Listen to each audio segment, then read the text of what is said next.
Berarti nang kono Tono adalah seorang anak kelas 2 SD. Tono adalah seorang anak kelas 2 SD. Ia sering keliru membaca huruf P dengan Q, keliru. B, keliru dengan D. Buku sering dibaca duku. Duka dibaca badu. Berarti liwat-liwat ya. Kadang kayak gitu. Jenis, kadang dewek nyelana, sampean anu ora apal huruf kayak gue ya. Ya pancen kenyataannya ora apal huruf kayak gue. Tapi kadang ya ora wis ngerti. Nek kon kayak iki kadang bocah ke kon maju A B C D E F hafal. Iki kon nunjukna huruf nang ngarep, tapi begitu dirangkai jadi kalimat, iki maksudnya kayak gitu ya. Bocah ke apal huruf. Jadi ngger kon nulis ABC bisa, tapi begitu kon maca ternyata ketuker-tuker iki tetep. Lagi ya disebut disleksia, kesulitan membaca, bukan menghafal, tapi kesulitan membaca. Nek disgrafia ora bisa nulis, grafis tulisan disgrafia. Diskalkulia kesulitan menghitung dan kesulitan menangkap konsep matematika kaitannya karo iku. Terus gangguan pendengaran dan proses visual, kue sing kaya mau. Contohnya mandan budek semending. Ya gangguan kadang kurang ngendeleng adoh, ora genah kera, ayo gue jenisnya kayak gue. Gangguan sensorik kan saraf ya, mempengaruhi kemampuan anak untuk memahami bahasa tertulis dan lisan. Ketidakmampuan nonverbal. Verbal itu bahasa ya. Verbal, nonverbal berarti bukan bahasa. Berarti contohnya motorik berarti ketidakmampuan belajar motorik gerak, olahraga, bisa nari. Terus sosial, orang bisa berorganisasi dalam kelas. Oke, sosial. Visual spasial gue gambar, tidak bisa memahami gambar. Spasial atau benda ruang. Tapi bukan bangun ruang matematika ya. Bangun ruang. Contoh nek anu bocah garis ora tau lurus. Anak kan bocah garis ora tau lurus. Walaupun anggo penggarisa tetap menseng. Iya. Lah gue ada 2 indikasi. Bisa gue disgrafia orang bisa nulis, garis kan bisa nulis. Bisa juga ketidakmampuan belajar non verbal. Karena mungkin matanya juga sih, mata ya gangguan mata. Nek kanu gangguan mata dewek, gue gangguan visual, tapi ana sing kayak gue pancen bocah. Berarti ke jawabannya mikir disleksia ya.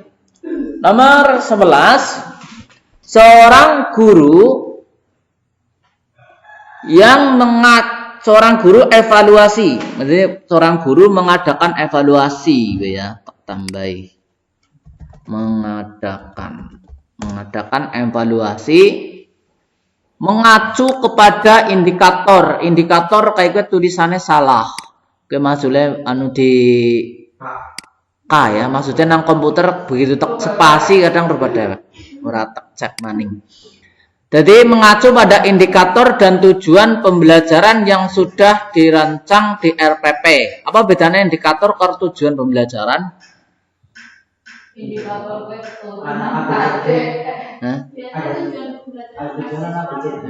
anak siswane, anak BCD-ne. Iya. Jadi istilah kayak gini. Indikator iya. Indikator gue pengembangan dari kompetensi dasar.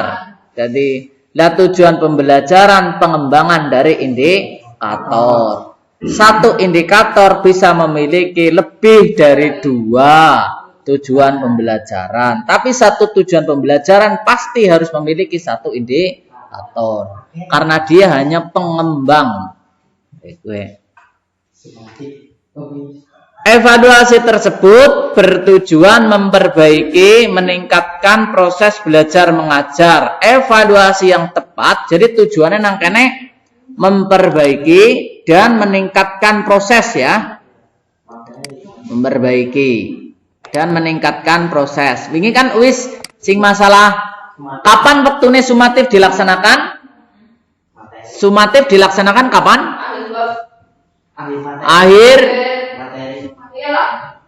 Akhir next sing lebih suwe maning kuwi sebenarnya akhir semester atau yang disebut ulangan blok. Tapi next iki kan ora ana ulangan blok kan. Ibaratnya anane kan akhir tema, tapi kuwi jarang nih gue. Nah, jadi sebenarnya gue nek sumatif sing lebih dawa, gue sing pas karo PTS, gue sing lebih dawa.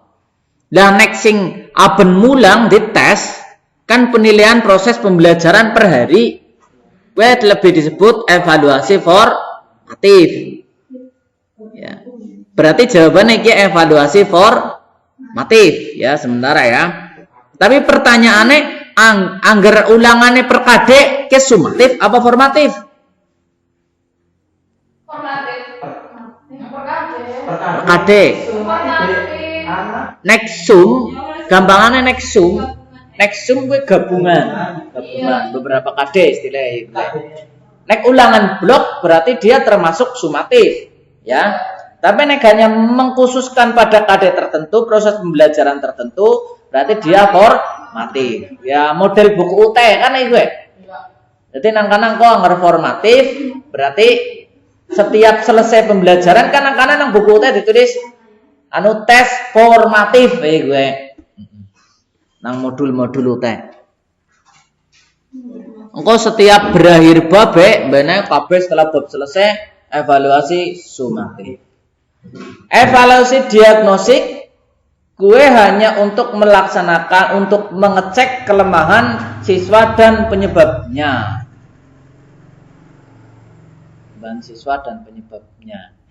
Jadi nang kene kiye bocah gue cuman didiagnosis oke bocah kon maju, kon garap soal misalnya tambahan, kon garap ping-pingan ora bisa, itu ora bisa. Lah gue kok arahe sing dicek udah ping-pingane, nek diagnosis penjumlahane, gue ternyata ora bisa penjumlahan, mulane ora bisa perkalian.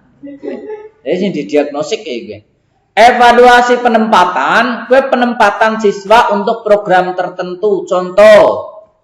Contoh, bocah kelas 1 garap mlebung SMA, dites disit. Oke, pantes mlebung IPA. Oke, pantes mlebung IPS. Oke, cocoknya mlebung bahasa. Oke, penempatan siswa dalam program tertentu. Walaupun milih IPA tapi dheweke kok ora cocok tes ya. Program ganti dek otomatis. Kuwi evaluasi penempatan. Dia kan kelas loro ya. Jurusannya. Jadi kelas 3.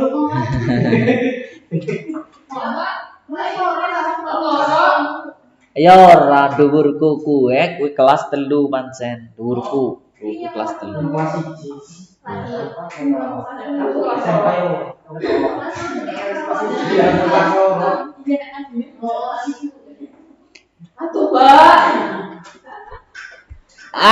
Evaluasi selektif ya. Untuk memilih siswa yang sesuai dengan kegiatan tertentu. Jadi menyeleksi oke cocoknya melebung pramuka apa PMR. Termasuk evaluasi selektif juga ngetes wong melebung tes kerja. Itu termasuk evaluasi selektif.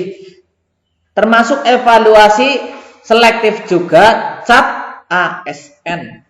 Gue evaluasi selektif, bukan evaluasi penempatan. Apa bedanya evaluasi penempatan karo evaluasi selektif? Kalau evaluasi penempatan, semua orang yang ikut tes diterima. Tapi mengko ditempatkan di tempat yang sesuai. Tapi evaluasi selektif, dia hanya memilih orang-orang yang berhasil dari hasil seleksinya. Jadi nek pertanyaannya dirubah, mahasiswa mengikuti ujian masuk perguruan tinggi atau SPMPTN atau SBMPTN, gue evaluasi penempatan apa evaluasi selektif? Selektif ya. Jadi walaupun pada kadang tuh ketuker, ya mungkin guru mlebu sekolah ya penempatan, ya ora.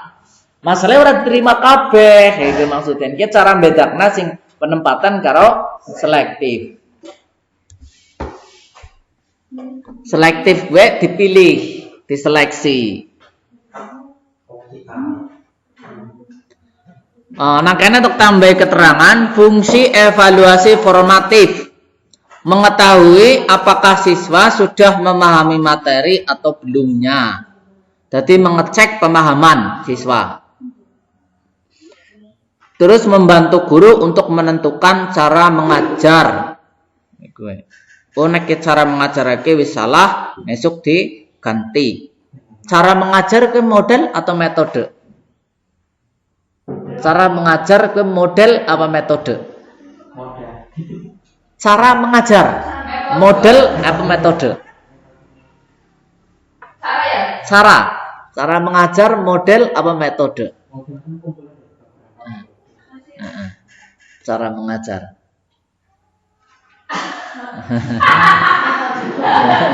Apa metode apa model? Ya apa? Orang apa?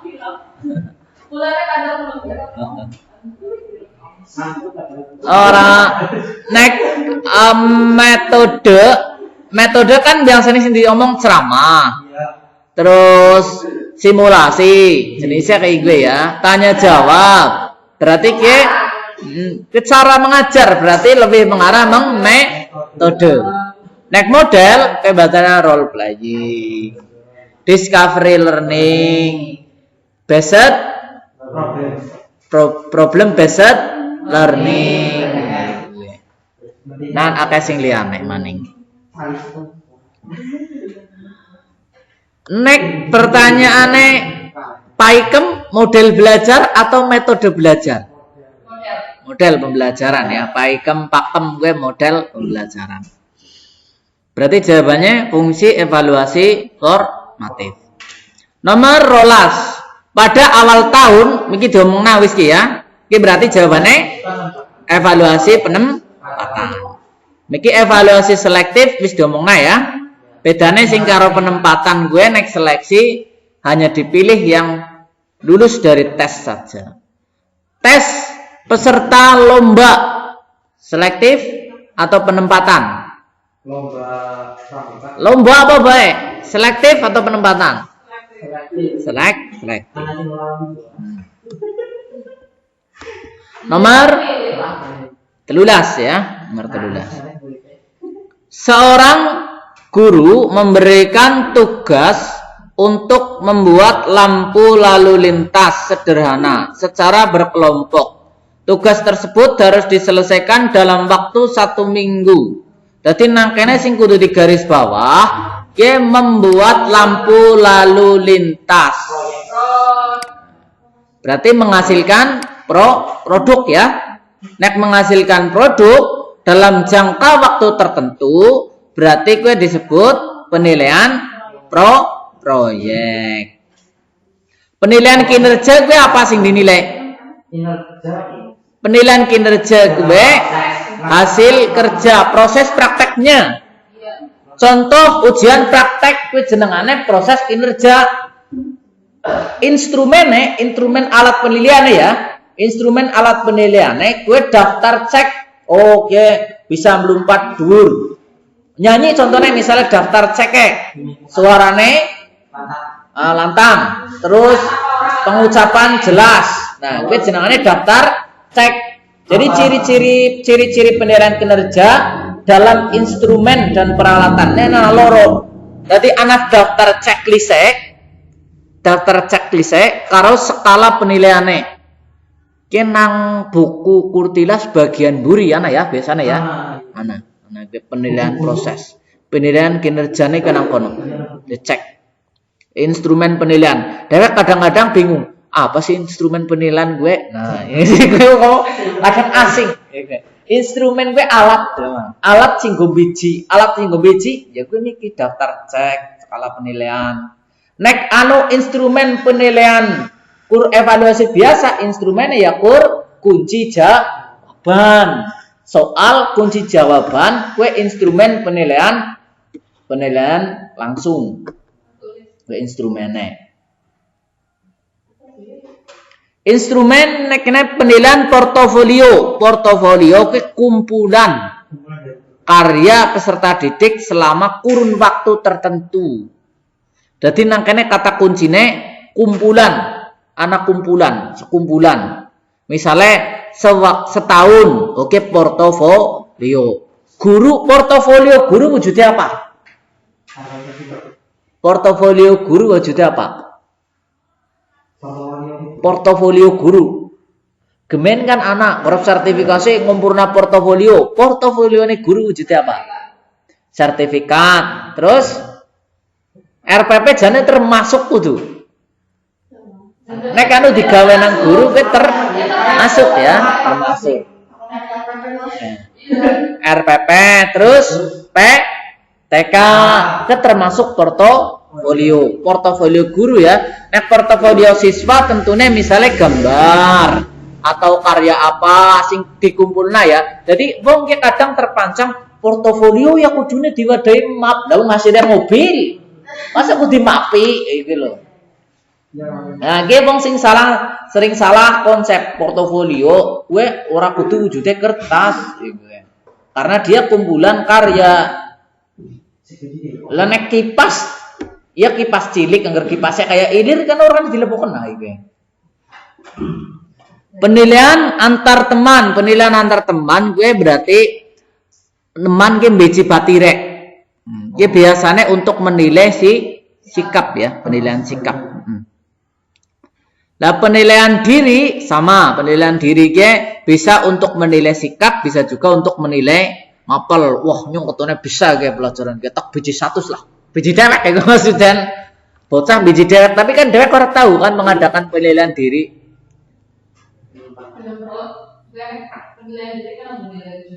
Iya, penilaian diri gue bocah kon bijine dewek, kon biji awake dewek lah.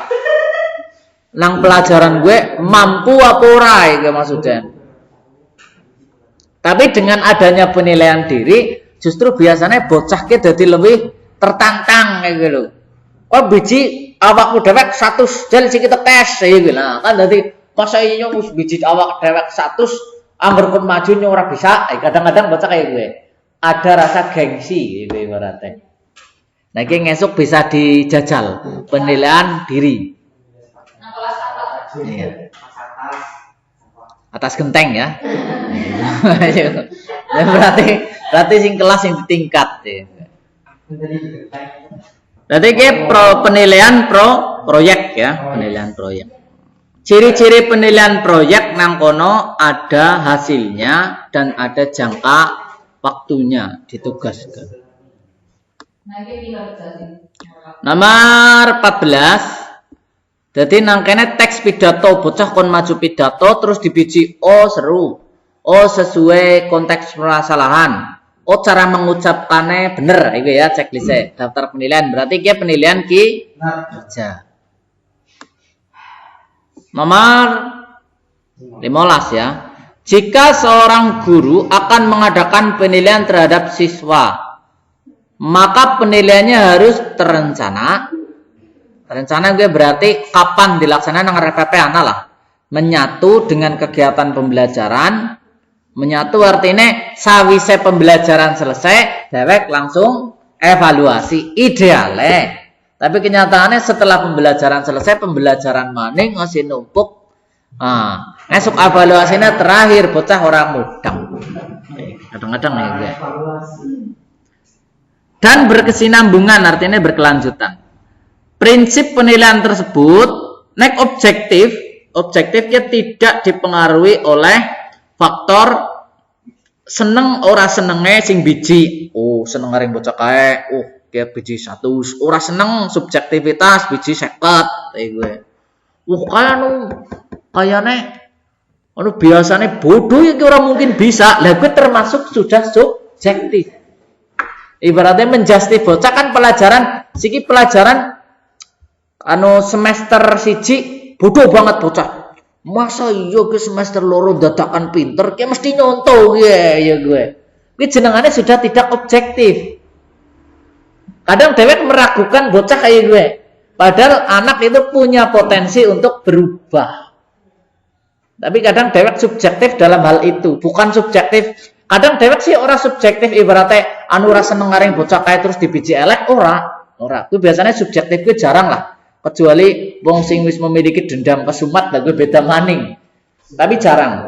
Dewek sing sering kejebak subjektif itu kayak gini. Jadi bocah biasanya orang bisa, teka-teka bisa. Nah gue. Tapi kadang dewek subjektif masa iya meragukan ya gue. Sebenarnya ora uli. Gue sing sering terjadi. Jadi tidak dipengaruhi faktor subjektif, ya, objektif. Ekonomis, efisien, efektif. Apa itu bedanya efisien dengan efektif? Efisien hemat bahan ya. Efektif ke hemat waktu. Efisien ke tepat guna, efektif ke tepat sasaran ya. Nah, itu mbok efisien tepat guna, efektif ke tepat sasaran.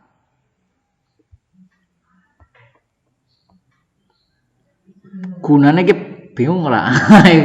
Efisien tepat guna ki pas nak efektif tepat sasaran. Maksudnya sasarannya ki cocoke nggo bocah SD iki.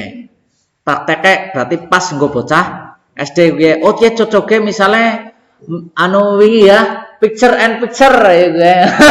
Picture bocah SMA kan ora cocok.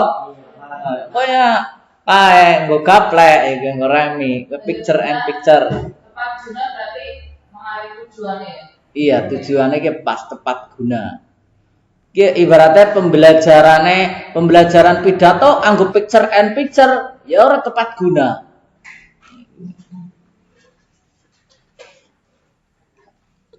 Ekonomis, terpadu gue terencana, menyatu dengan kegiatan pembelajaran dan berkesinambungan. Gue terpadu. Kata lain dari terpadu, gue terintegrasi. Berintegrasi gue terpadu. Integrasi lah. Kata terpadu gue sering kaitannya karo integrasi. Integrasi gue terkoneksi, tergabung. Transparan artinya prosedur penilaian, kriteria penilaian, dan dasar pengambilan keputusan dapat diakses oleh semua orang. Transparan contohnya. Sampean biji anakku 80 nang rapot dasarnya apa? Nah, gue ngerti takoni kayak gue sampean kudu bisa ngetokna biji daftar biji. Ke bijine anak jenengan kan semester 1 kabeh. Nah, itu. Oh, iya. Gue dapat diakses oleh semua pihak gue. Prosedur penilaiannya mungkin nek nang desa orang sing protes ya, nang desa ya. Tapi nek sing bahasane Karanggedang, Sruweng siji, gelem protes, iya jabres gelem protes. Jadi prosedur penilaiannya kepriwe, kriterianya kepriwe, kadang gelem ora terima wali muridnya. Masalah tek koreksi nyong Pak Guru, ya bijine 100 sing dikoreksi sampean dari 70 kaya gue nah repot. Iya. Gue transparan. Akuntabel maksudnya dapat dipertanggungjawabkan kepada pihak sekolah, internal sekolah maupun eksternal. Jadi nek bedane akuntabel karo transparan, transparan gue bijine gue golem biji ke proses bijine ke carane bisa di wong liya bisa ngerti lah gue. Nek akuntabel gue nyung biji ki ana dasare gue. Dasare. Biji ki dapat dipertanggungjawabkan ki ana dasare. Dasare jelas gue akuntabel. Tidak bisa akuntabel jika dia tidak transparan. Bisa tidak transparan tapi akuntabel bisa. Biji ora dening ibaratnya tata cara penilaian ora dening ngerti, tapi saya dapat mempertanggungjawabkan. Rata-rata nek nang gunung kan iki gue, nang gunung. Walaupun dia tidak transparan, dia tetap akuntabel. Dapat dipertanggungjawabkan. Nomor niki jawabannya berarti terpadu. Nomor 16. Perhatikan penilaian berikut ini, kurang ya. Penilaian kurang A. Perhatikan penilaian kurang A. Penilaian berikut ini. Ada observasi, ada penilaian kinerja, ada penilaian diri, ada tes tertulis. Untuk melakukan penilaian kompetensi sikap ya, sikap. Maka yang tepat adalah observasi gue untuk menilai sikap. Jadi kalau mulang karo dacantang oh bocah kayak telitikan bae misalnya gue ributan bae gangguni kancane bae gue termasuk observasi dalam pembelajaran. Jadi aslinya guru mulang gue karo nyekel kertas. Tapi apa mudeng ya kalau nyekel kertas karo nyentangi gue kan bingung. Lagi ngomong gue anak lagi ngomong murid derang centang, ini bahaya ya. Sulit ya, sulit. Tapi kan penilaian observasi tidak harus dilakukan setiap waktu kan tidak. Saat tertentu toh. Jadi observasi untuk menilai sikap. Penilaian kinerja mau sing nganggo daftar checklist nggo nilai apa? Kinerja mau pidato. Nah, kinerja nggo nilai apa? KI 1, KI 2 nganggo KI 1, KI 2, KI 3, KI 4. Berarti penilaian kinerja untuk menilai keterampilan KI 4. Observasi berarti KI 1 dan KI 2. Gampangnya gue. Penilaian diri untuk menilai sikap berarti KI 1 dan 2. Termasuk kayak tes tertulis pengetahuan KI 3. Berarti nangkene sing cocok observasi karo penilaian diri untuk menilai sikap. Sikap ada sikap spiritual dan sikap sosial. Sikap spiritual KI 1, sikap sosial KI 2. Wis sing dhewek kadang keliru. Kadang ditakoni KI siji sih isine apa ya? KI siji kaya isine siswa dapat mengerjakan siswa dapat mengerjakan kuwi mlebu KI 3 iku ya kadang salah nanggon setek tambahi maning sing kena nggon nilai KI 1 KI 2 ke penilaian antar teman jurnal observasi penilaian diri penilaian antar teman jurnal observasi penilaian diri jadi menyangka nyong jujur menilai diri sendiri jujur gitu, maksudnya. Saya bertanggung jawab. Nah, menilai bertanggung jawab. Apakah batire menilai bertanggung jawab apa orang ya orang ngerti.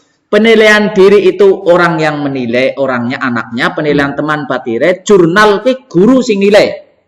Kan dibagi buku kan kantor kayak jurnal penilaian sikap. Sing kur kanggone kursa semester tok iku ya.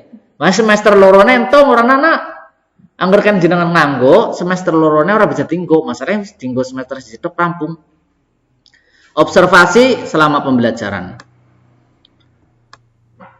Nomor 17. Niki jawabannya berarti 1 dan 3 nomor 16. Apabila seorang guru ingin melakukan penilaian kompetensi sikap dengan teknik observasi. Nah, nangkene diperjelas. Maka instrumen gue alat singgung biji.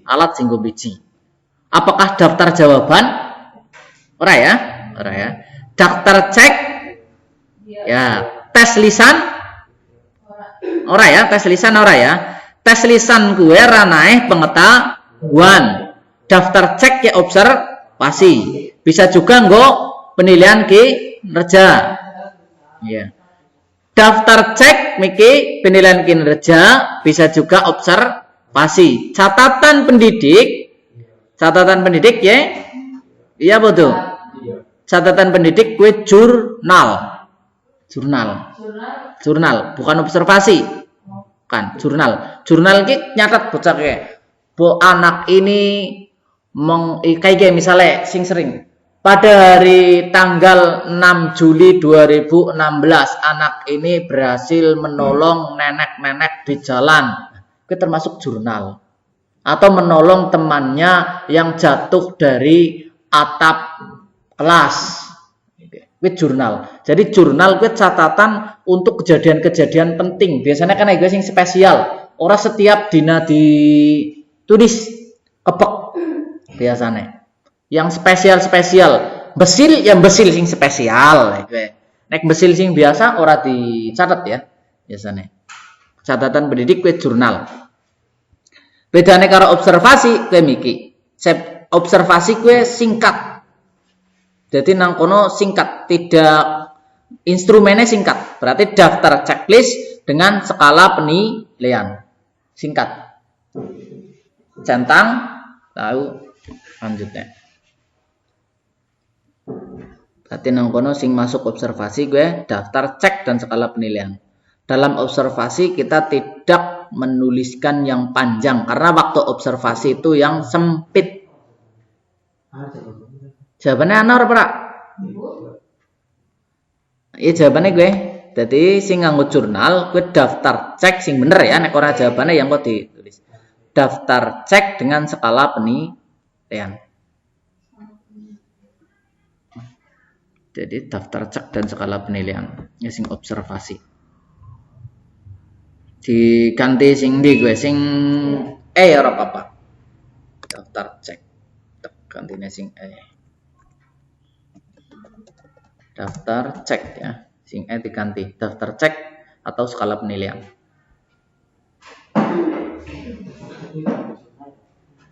Daftar cek checklist. Beda dengan jurnal. Jadi cek kayak sing kayak mau tak ngomong kayak penilaian kinerja. Iya. Jujur cek anu kur centang ketok jujur tanggung jawab centang. Nek jurnal harus membubuhkan keterangan.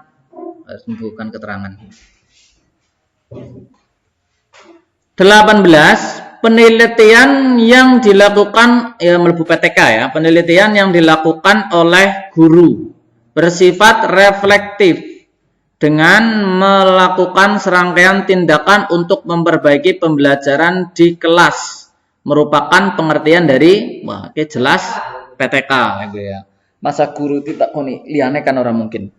Penelitian ilmiah gue rangkaian pengamatan yang sambung menyambung berakumulasi melahirkan teori-teori yang mampu menjelaskan dan meramalkan fenomena terbaru. Nah, masalah penelitian ilmiah gue bukan ranah nek PTK gue jane termasuk penelitian ilmiah, tapi penelitian sing spesifik maring permasalahan kelas. Next, penelitian ilmiah melahirkan teori. Intinya gue ya, penelitian ilmiah melahirkan teori. Penelitian eksperimen gue untuk meneliti kondisi. Dan eksperimen meneliti kondisi dan belum tentu melahirkan teori. Contoh, goleti obat corona. Kan eksperimen. Belum tentu melahirkan teori. Teori konspirasi. Ada sebuah kebijakan ilmiah, bahwasanya profesor tidak pernah salah, tapi dosen masih boleh salah ya. Tapi profesor tidak boleh salah dan tidak bisa dianggap salah. Profesor seandainya pendapatnya menyelisihi umum, maka dia dikatakan pendapat keilmuan yang baru. Nah, jadi wong nek wis dilabeli profesor, sudah dilabeli profesor, dia tidak pernah salah. Kalau dia menyelisihi keumuman, dia hanya akan dikatakan pendapat keilmuan yang baru. Dapat baru. Berarti bener kabeh kan mendapatkan profesor. Nah, ya gue. Tapi ya gue. Kudu profesor disit. Ya gue ya. Pendapat keilmuan yang baru.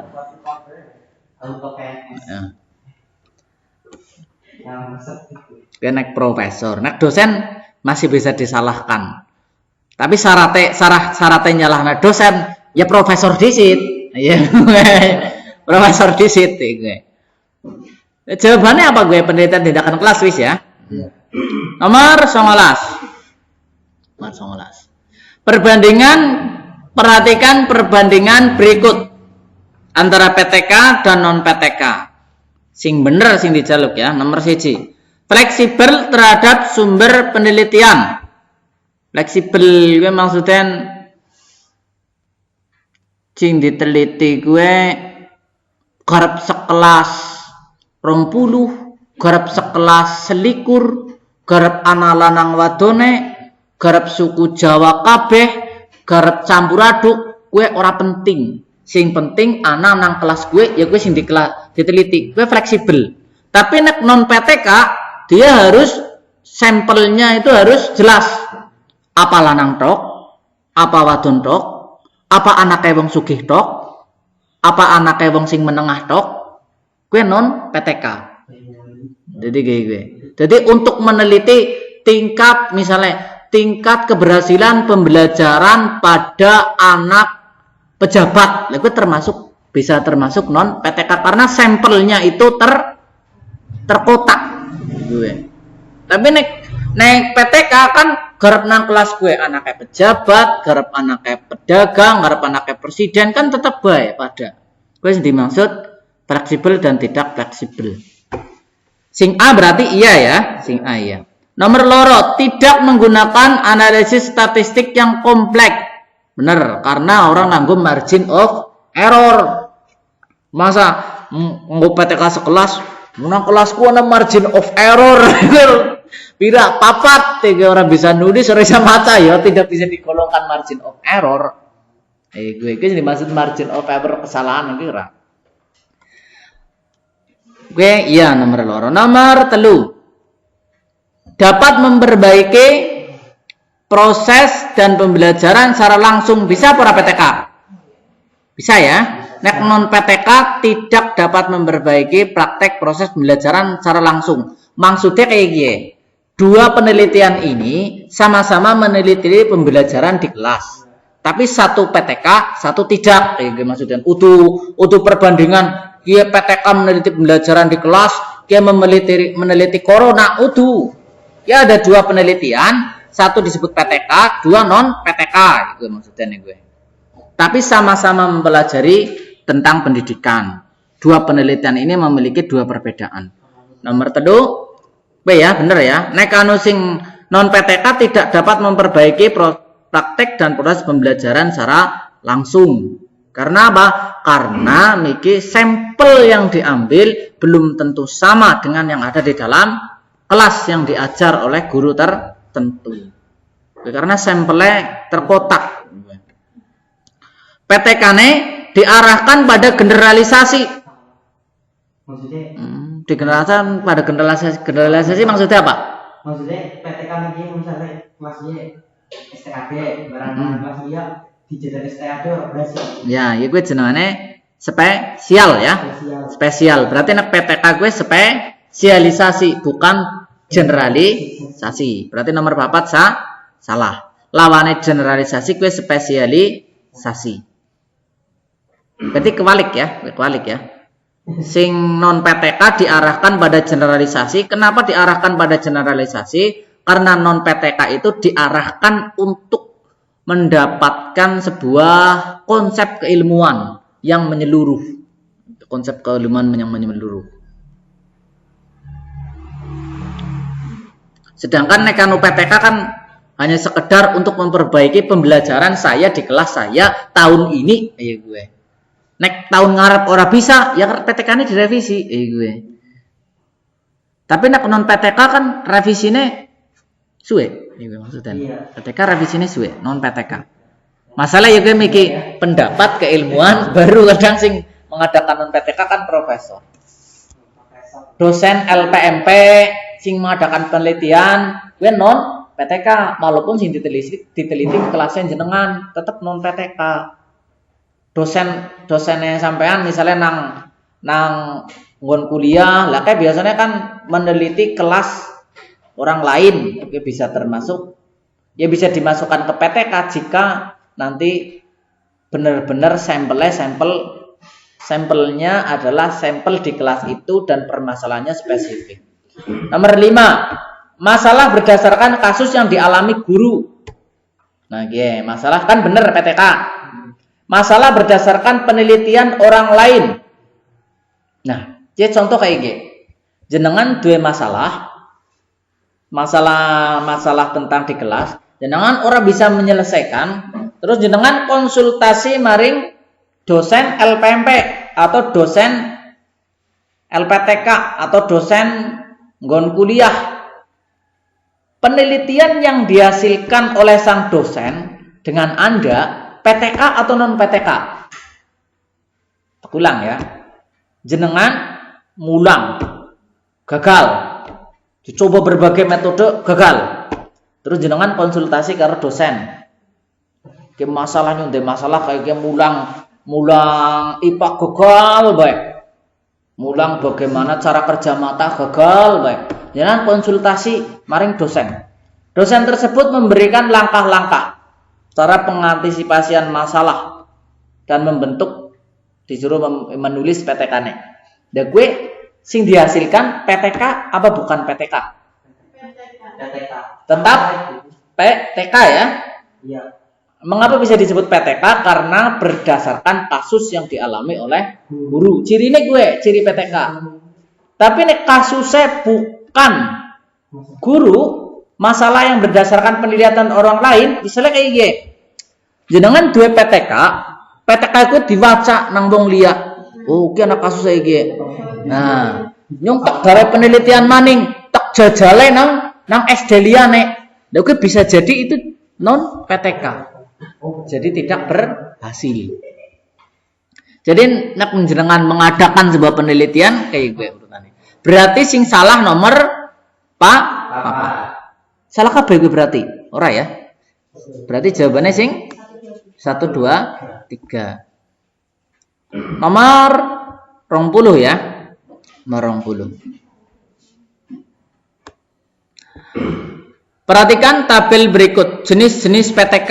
Jadi jenis-jenis PTK ada PTK diagnostik, ada PTK partisipan, ada PTK formal, ada PTK empirik. Ini kurang I ya. Empirik kurang I ditambah I. Empirik. Ada PTK eksperimen.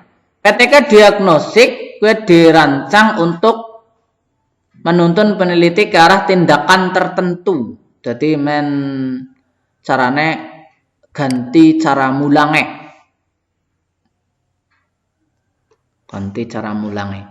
PTK partisipan orang melakukan penelitian terlibat secara langsung.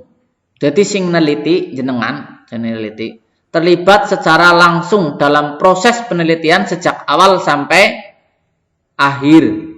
Penelitian berupa laporan mulanya disebut partisipan atau partisipasi gue. Partisipasi ya. PTK formal lawannya PTK non formal. Itu orang mana? PTK formal dan PTK non formal itu orang mana ya? PTK empirik pembukuan atau pencatatan terhadap suatu tindakan atau aksi peneliti. Jadi jenengan golek mulang pertama mlebu ana daftar checklist mengucapkan salam apa ora, memotivasi apa ora, kuwi jenengane PTK empirik. Jadi jenengan ki dicentangi tindakan-tindakannya selama mengajar dijadikan data dalam penelitian. Oh, wingi nyong mlebu teka-teka ngomeh. Nah, iki ternyata hasil pembelajarannya jelek. Berarti data penelitian nanti mengatakan jika seorang guru masuk langsung memarahi siswa, maka akan menghasilkan output pembelajaran yang jelek. Misalnya seperti itu. Jadi setiap tindakan Anda sing didata dalam PTK empirik ya adalah tindakan-tindakannya, aksinya. Kejadian-kejadian. PTK eksperimental sing diteliti adalah teknik pembelajaran, metode pembelajaran, strategi pembelajaran. Oke. Jadi nek jenengan PTK-ne iki upaya meningkatkan pembelajaran dengan metode PAIKEM. Berarti kita termasuk jenis PTK eksperimental. Upaya meningkatkan proses belajar matematika dengan memotivasi siswa. Oke, apa G? Apa? Memotivasi siswa. Tindakan ya. Berarti tindakan berarti empirik. Jadi anak PTK empirik. Kadang ada PTK yang eksperimental, dia termasuk juga. Jadi satu PTK kadang memiliki dua jenis sih gue. Satu PTK termasuk eksperimental, termasuk diagnostik, termasuk juga partisipan. Nek jenengan gaya PTK pasti jenengan termasuk juga dua PTK partisipan. Karena jenengan terlibat. Kecuali sing gawe PTK-ne dosen atau wong liya, jenengan tidak termasuk partisipan. Berarti sing udu ki nomor sing ndi? Nomor 3 ya. Ya, tak mbek di situ. Nomor mana?